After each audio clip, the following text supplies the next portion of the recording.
Good morning, everyone. This is Nicole Ali.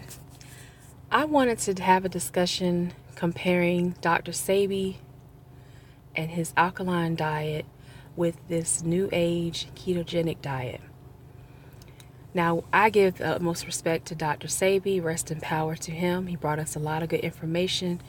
He fought and won a Supreme Court case, I think back in the 90s, where he proved beyond a shadow of a doubt that he was able to cure certain diseases by simply changing the diet and bringing his patients' diets to a more alkaline level. So he focuses on that. If you go on his website, I'll try to remember to leave some of these links in the description box. There was another young lady, I forget her name, she might be a sub to me, but she was showing how to, was it Cashmere? Not Cashmere, S. Wiseman, I can't remember exactly. Forgive me if I get the names wrong. I'm still recovering from this cold, oh my goodness. But yeah, so she was showing how to filter water and showing at the bottom of the container what it is you are drinking if you don't filter your water. So Dr. Sebi focused on alkalinity, whereas the ketogenic diet focuses on reducing your carbohydrates and increasing your fiber and protein by eating a high-fat diet. Now, fats do not have a pH. I repeat, fats do not have a pH. However, many macromolecules and micromolecules, such as your vitamins and minerals, micro essential, micro non-essential molecules require fatty acid to be attached to it. Vitamin D, for instance, vitamin A, they sometimes require a liposomal, vitamin C, liposomal, A, retinol, A, anything that has a OL at the end has an alcohol or even a fat sometimes attached to it, or requires fat to be ingested and absorbed. But I don't want to get too chemical and too technical with it. These are things you can look up on your own, and I hope you would do so, especially those of us with children, those of us with indoor or outdoor gardens and things of that nature. The pH scale goes from 1 to 14, 1 being highly acidic or extremely acidic. Car batteries, maybe a 2. Citric acid, maybe a 3 or 4. Detergents around a 3 or a 5. 7 is neutral.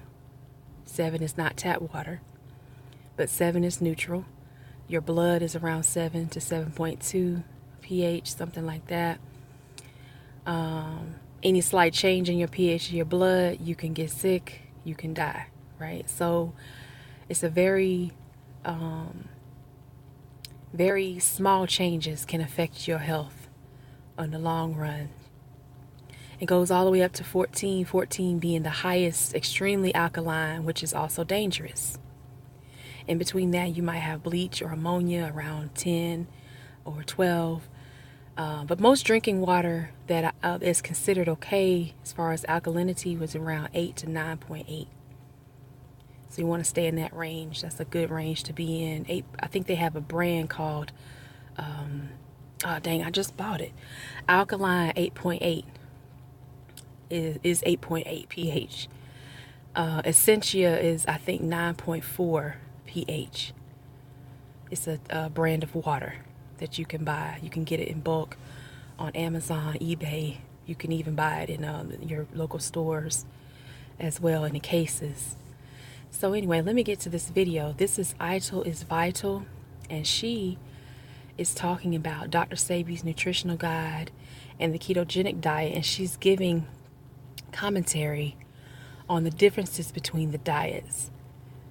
And she has a background which is extraordinary, her coming from Caribbean background and talking about how they had to how much work goes into eating nuts and eating cashews. I know that too well because on my grandmother's land, she had walnut, well, she still has them, walnut trees, peach trees, and the walnuts are not like they are in the store. The walnuts that grow on the trees, it's a lot of hard work. The nut shell itself is maybe half an inch thick. It's very black, very thick. If you don't crack it right, or if you crack them too early or too late, you can completely mess up the plant. You can you can have these are wild walnuts, just for instance, because nuts are a good protein source. But they also have a lot of fat, so you don't want to eat too many of them. And she goes into detail about that here in this video. So I'm going to let the video play, and that'll be it for me. I need to let my voice rest some. But you all enjoy the video. Let me know what you think in the comment section. Like, comment, subscribe. If you haven't subscribed yet, please do so. Go to this young lady's channel. Ital is Vital. That's ITAL is VITAL. Excellent commentary she has there. Support the channels that I put in the description box.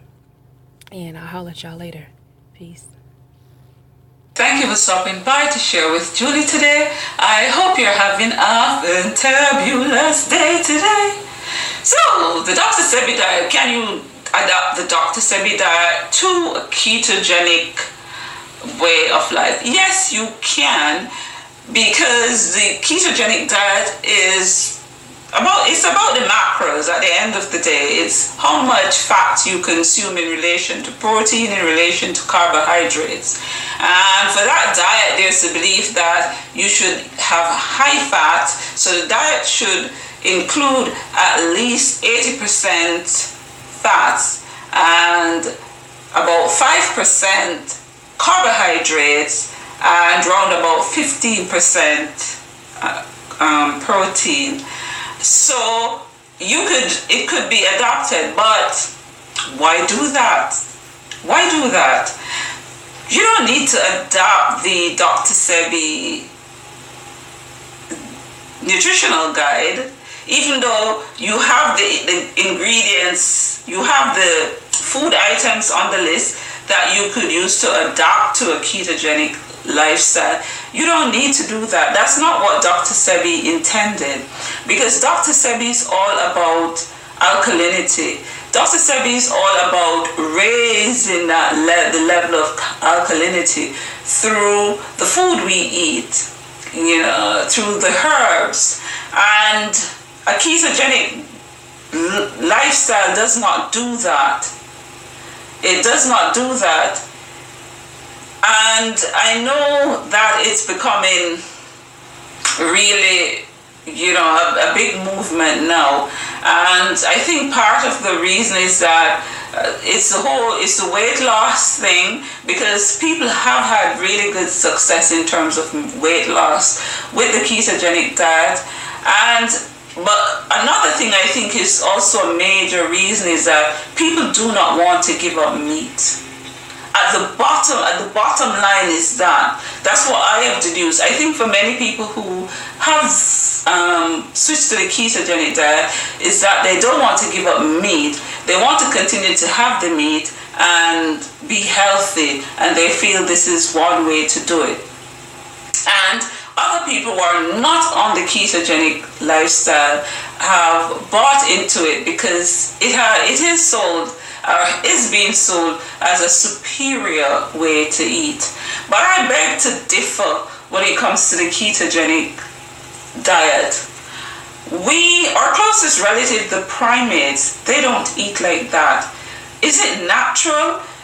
If you're in the jungle, is it natural that you're going to seek out fats to eat when there's a beautiful mango on the tree? I don't think so. Would it be natural that you're going to eat, you've got all these lovely fruits around you, and even, maybe some flowers and, some leafy greens, and you're going to seek out only the fats? No, the first thing is that the fats and the way it is consumed you wouldn't find.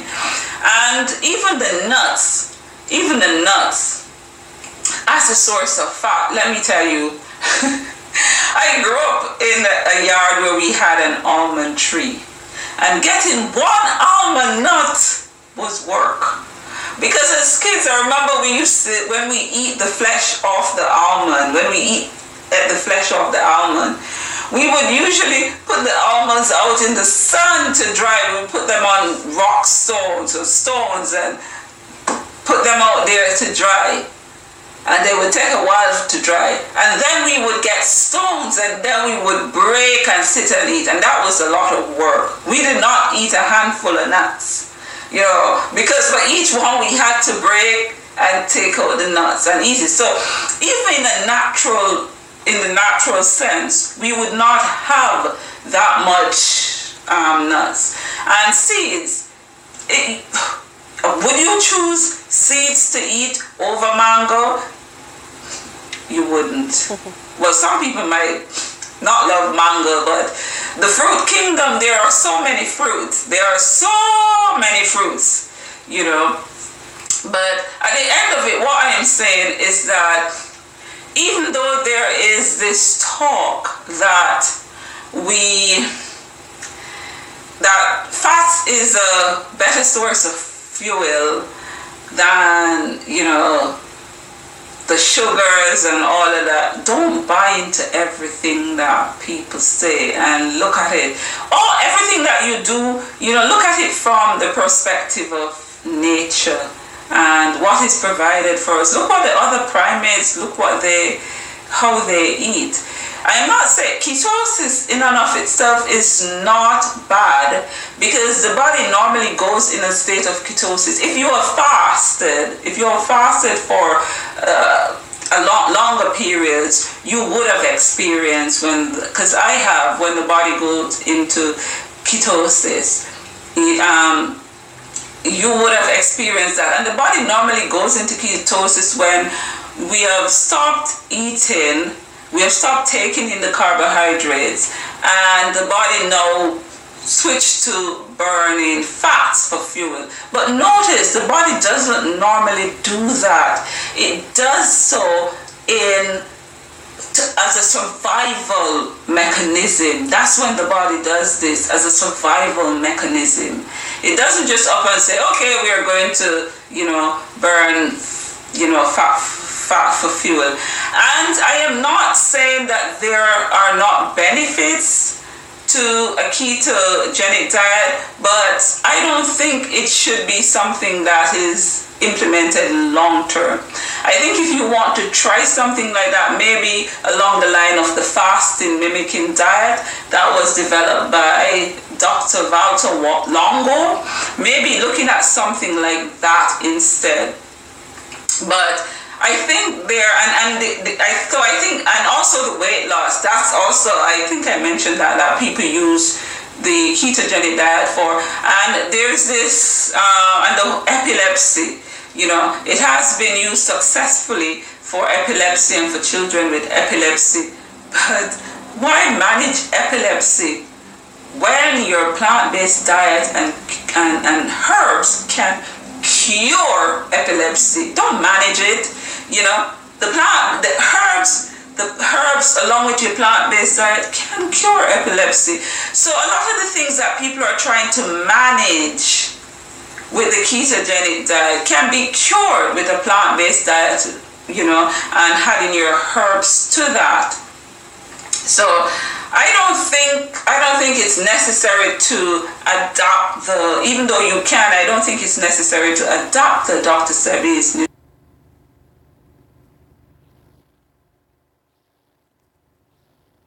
Okay, that's not me, you all. Her sound has gone out.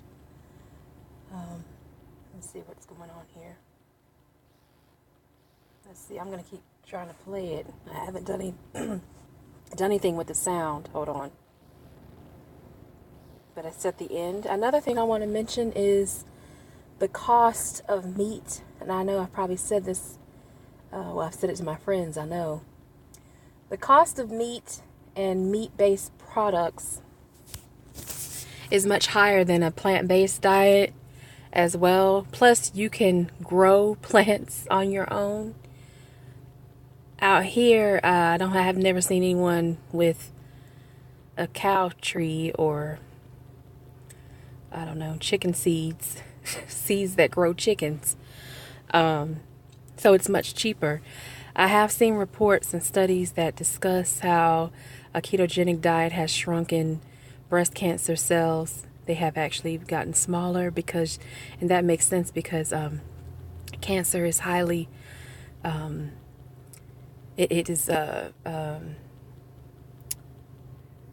glucose regulated, sugar regulated. So when you cut off the carbohydrates, and even in cultures, when you cut off carbohydrates, you put the cells in a glutamine and glucose free or glucose low glucose environment, cancer cells die.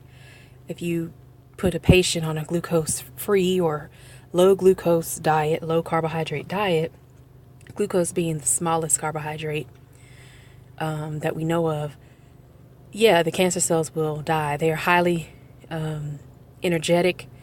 But another thing to note is cancer cells are also closely associated with fat as well. Whenever you see a tumor, there's a lot of fat right around, just adjacent to the tumor. So in my opinion, I agree with Idle is Vital in this video. I also will say that you have to permanently, oops. Okay, sorry for that. You have to permanently switch over from a carbohydrate or plant-based diet to or fibrous diet to this ketogenic diet permanently. And she also mentioned before the sound went out that the ketogenic diet talks about managing diseases, whereas the plant-based alkaline diet talks about curing diseases. That's a big, huge difference. So I personally think there needs to be more research. There needs to be more analysis on this. But you let me know what you think in the comment section, and I'll talk to you all later.